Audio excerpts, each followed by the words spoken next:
வணக்கம். டான் தமிழொலியின் காலை நேர பிரதான செய்தி அறிக்கையோடு இணைந்திருக்கும் நான் ஜெகநாதன் சஜித். முதலில் உள்நாட்டுச் செய்திகள்.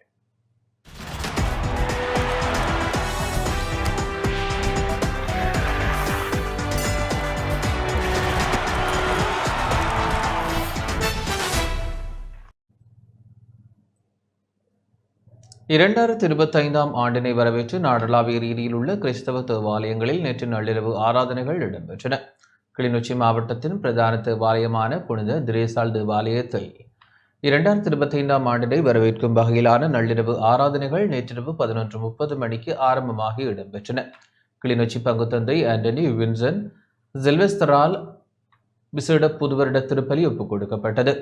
இந்த விசேட புது ஆண்டினை வரவேற்கும் திருப்பலி வழிபாட்டில் அருட்தந்தையர்கள், திருக்குடும்ப கன்னியர் மட உறுப்பினர்கள், பெருமளவான மக்கள் கலந்து கொண்டனர். இதன்போது புதிய ஆண்டினை வரவேற்கும் திருப்பலி ஒப்புக் கொடுக்கப்பட்டதைத் தொடர்ந்து நாட்டில் நீடித்த சாந்தியும் சமாதானமும் மலர பிரார்த்தனை செய்யப்பட்டது.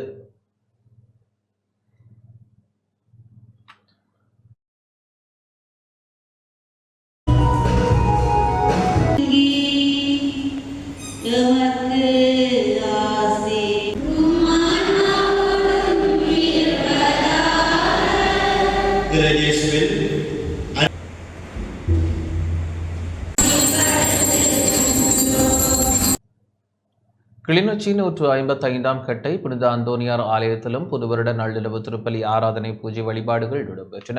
புதுவருட பூஜை வழிபாடுகளில் பெருமளவானோர் கலந்து கொண்டனர்.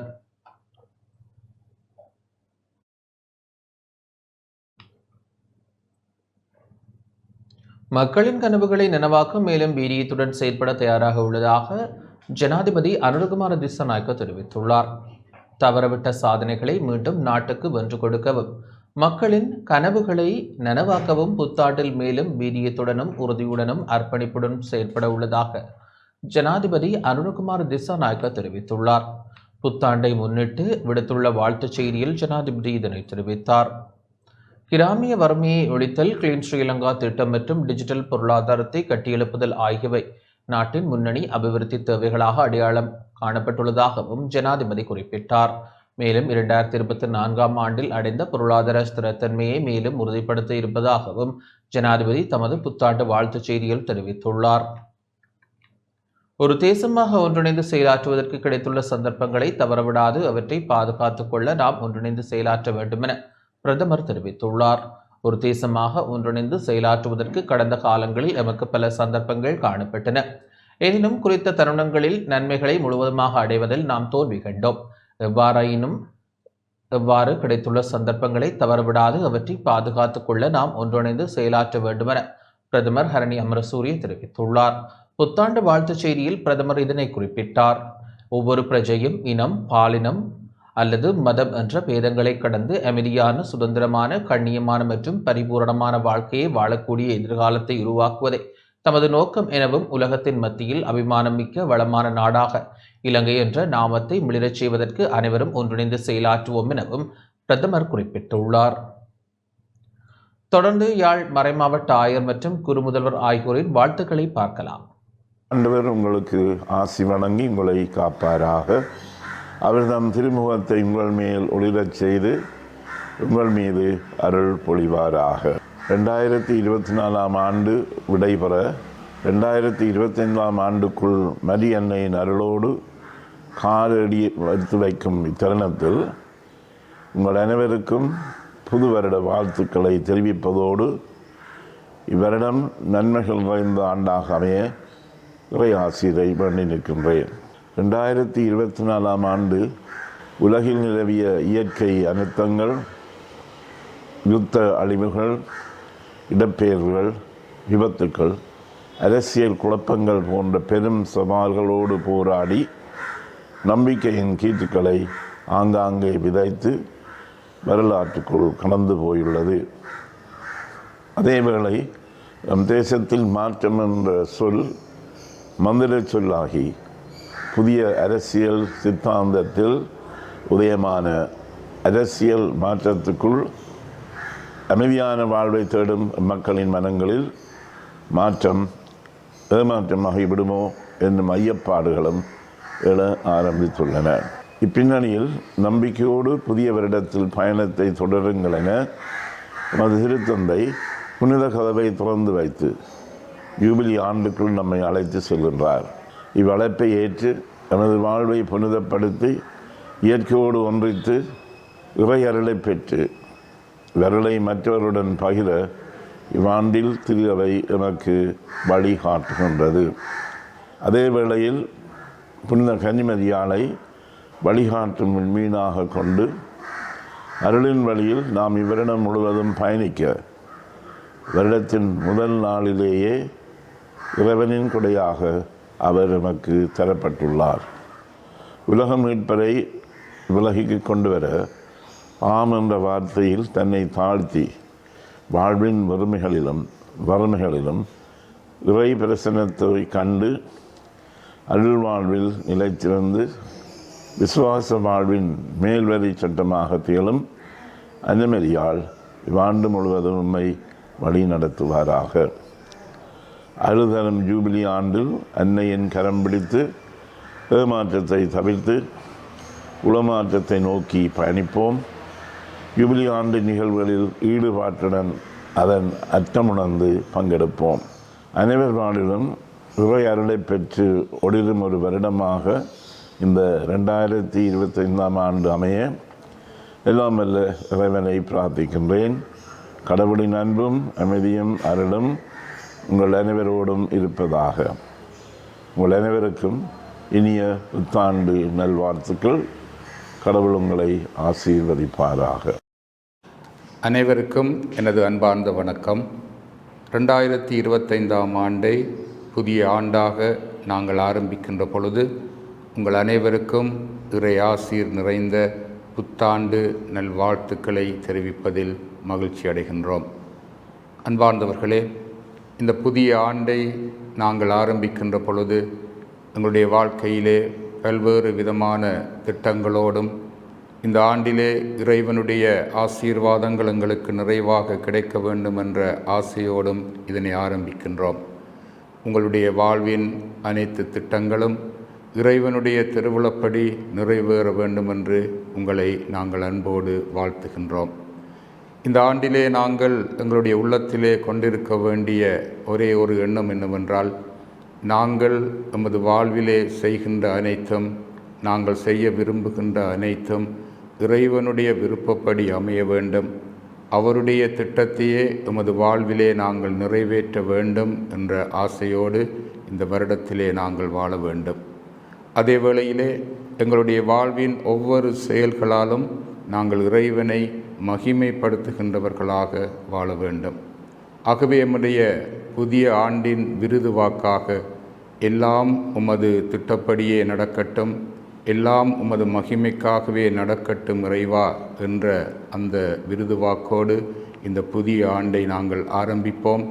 எமது வாழ்விலே இறைவனுடைய நிறைவான பிரசன்னம் எங்களோடு கூட இருந்து உங்கள் ஒவ்வொருவரையும் வழிநடத்த வேண்டும் என்று ஆசிக்கின்றோம்.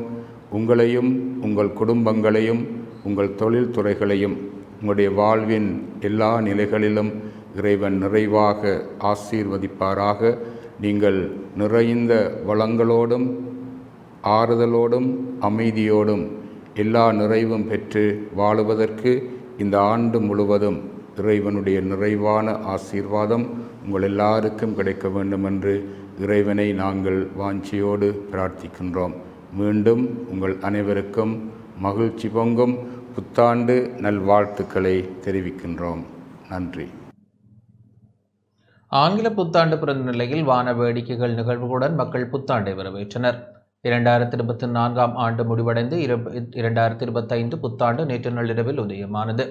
புத்தாண்டை பல்வேறு கொண்டாட்டங்கள் மற்றும் நிகழ்வுகளில் இணைந்து மக்கள் வரவேற்றனர். புத்தாண்டை வரவேற்க நேற்று நள்ளிரவு யாழ்ப்பாணம் மணிக்கூட்டு கோபுர பகுதியில் பெருமளவான மக்கள் கூடியிருந்தனர்.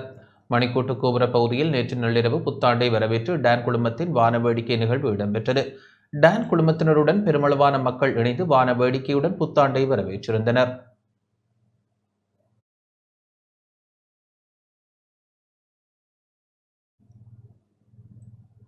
புதிய ஆண்டினை வரவேற்கும் வகையில் மட்டக்களப்பு நகரில் ஆயிரக்கணக்கான மக்கள் ஒன்று திரண்டிருந்ததுடன் வான வேடிக்கைகளும் இடம்பெற்றன.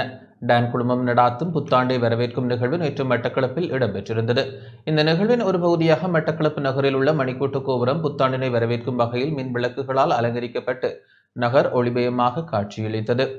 புத்தாண்டை வரவேற்று வான வேடிக்கைகளும் இடம்பெற்றிருந்தன. இதனை கண்டுகளிப்பதற்காகவும் நள்ளிரவு புதுவருட பிறப்பின் போது நடாத்தப்படும் வான வேடிக்கையினை கண்டுகளிப்பதற்காகவும் ஆயிரக்கணக்கான மக்கள் நகரில் ஒன்று கூடியிருந்தனர். இதன்போது மக்கள் ஒருவருக்கொருவர் வாழ்த்துக்களை தெரிவித்துக் கொண்டதையும் காண முடிந்தது.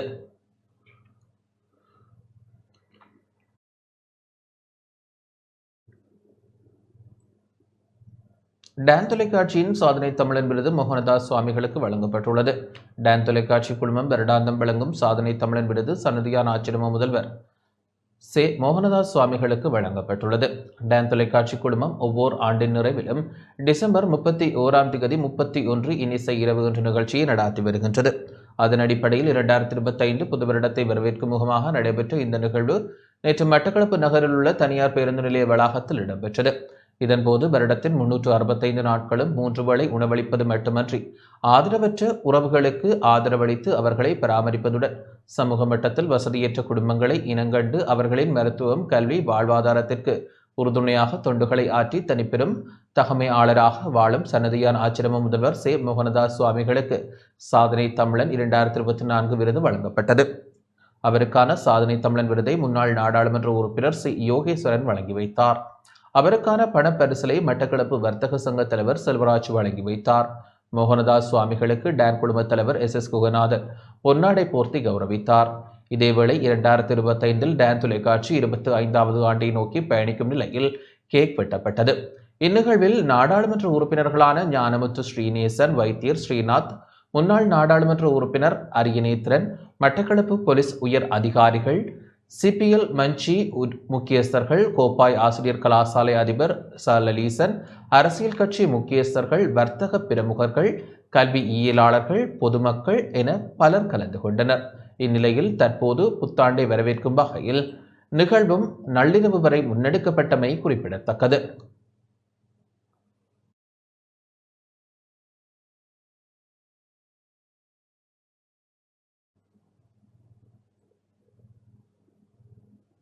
தமிழரசு கட்சியின் மத்திய குழுவை தனது கட்டுப்பாட்டிற்குள் கொண்டுவர சுமந்திரன் மும்முரமாக செயற்படுகின்றார் என அரசியல் ஆய்வாளர் சியா யோதிலிங்கம் தெரிவித்துள்ளார்.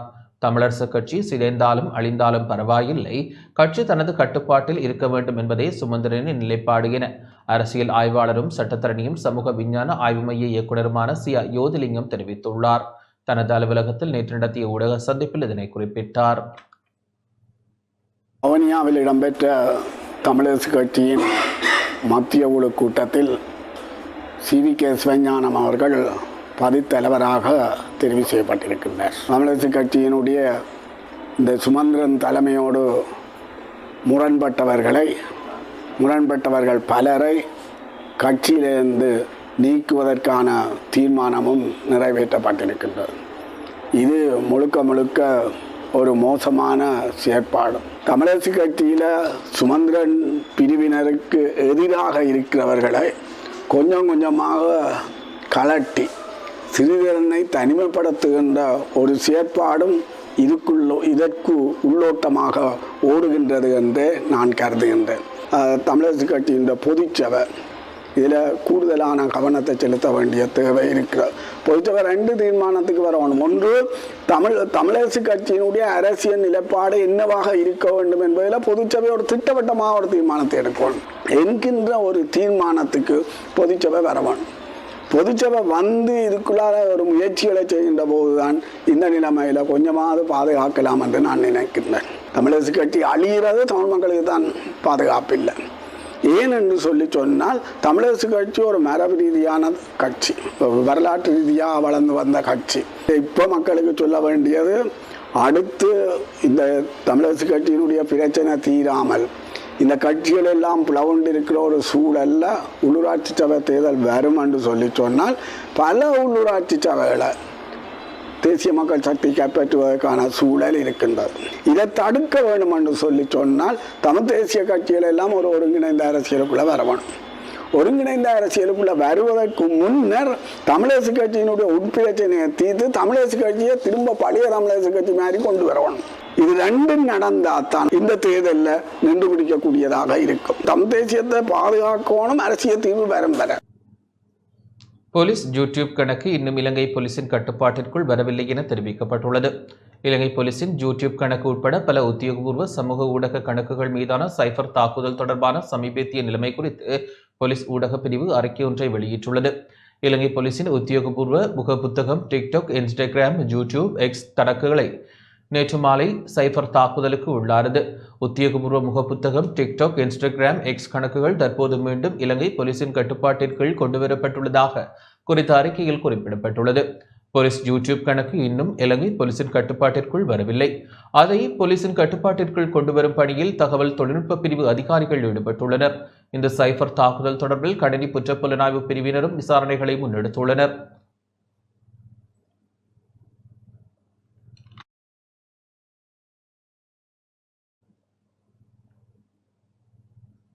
கடந்த 6 வருடங்களில் 11 லட்சம் இலங்கையர்கள் தொழில் நிமித்தம் வெளிநாடு சென்றுள்ளதாக குறிப்பிடப்பட்டுள்ளது.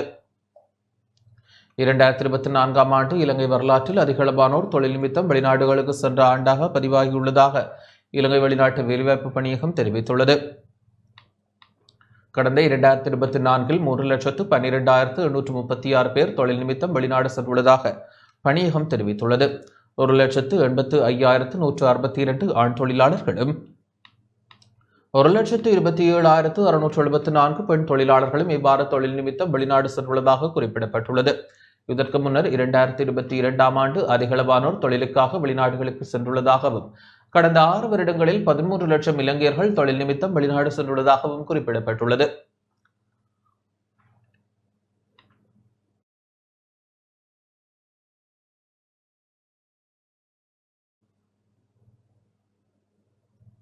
தேசிய ரீதியில் இடம்பெற்ற திரை இசை பாடல் போட்டியில் தசாங்கன் வெற்றி பெற்றுள்ளார். அறிவியல் மாற்றம் மற்றும் சமூக மேம்பாட்டு நிறுவனத்தின் ஏற்பாட்டில் தேசிய ரீதியில் இடம்பெற்ற திரை இசை பாடல் போட்டியில் தசாங்கன் வெற்றி பெற்றுள்ளார். வவுனியாவில் இடம்பெற்ற இறுதிப் போட்டியில் 20 பேர் பங்கு பெற்றிய நிலையில் சுந்தரமூர்த்தி தசாங்கன் முதலிடத்தை பிடித்தார். இவர் சுன்னாகம் ரோட்ராக் கழகத்தின் முன்னாள் தலைவர் என்பதுடன் பாடசாலை காலத்தில் 3 முறை தேசிய இசை சாதனை விருதுகளை பெற்றுள்ளார். மேலும் டான் தொலைக்காட்சியில் ஒளிபரப்பாகும் கச்சேரி ஆரம்பம் நிகழ்விலும் பாடல்களை பாடியுள்ளார் என்பது குறிப்பிடத்தக்கது.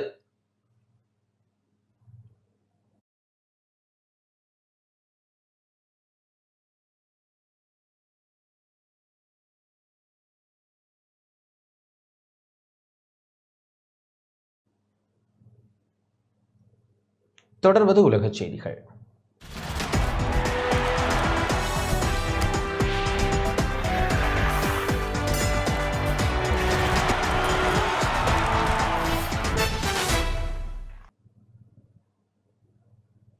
கிரிபாட்டி தீவு முதலாவதாக 2025 ஆங்கில புத்தாண்டை வரவேற்றது. பசிபிக் பிராந்தியத்தில் உள்ள கிரிபாட்டி தீவு இலங்கை நேரப்படி நேற்று பிற்பகல் 3:30 மணிக்கு முதலாவது நாடாக 2025 ஆங்கில புத்தாண்டை வரவேற்றது. கிரிபாட்டி மக்கள் புத்தாண்டை வரவேற்கும் வகையில் கொண்டாட்டங்களை ஏற்பாடு செய்திருந்தனர். கிரிபாட்டி தீவிற்கு பிறகு உலகின் முதல் நாடாக நியூசிலாந்து 2025 ஆங்கில புத்தாண்டை வரவேற்றுள்ளது. இலங்கை நேரப்படி நேற்று மாலை 4:30 மணிக்கு அந்த நாட்டில் புத்தாண்டு பிறந்தது.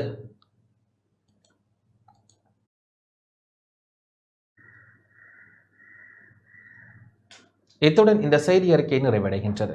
வணக்கம்.